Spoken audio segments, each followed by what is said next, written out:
রাধে রাধে বন্ধুরা। তো আজকে আমি এসেছি বর্ধমানে দিদিকে বাসে তুলতে, কারণ দিদি আজকে চলে যাচ্ছে হাজারিবাগে। তো দিদিকে তুলতে আমি এসেছি আজকে। আমি এসেছি, দাদা এসছে, তারপর দিদি, জামাইবাবু, ভাগ্নি সবাই রয়েছে আর কি।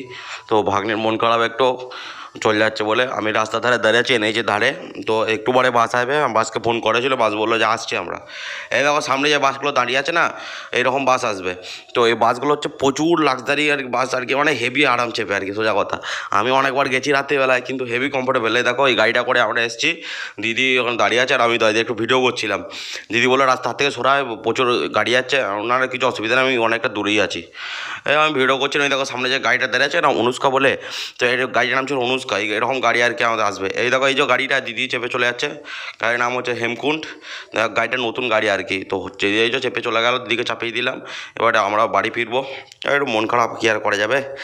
চলো বাড়ি ফেরা যাক এখন।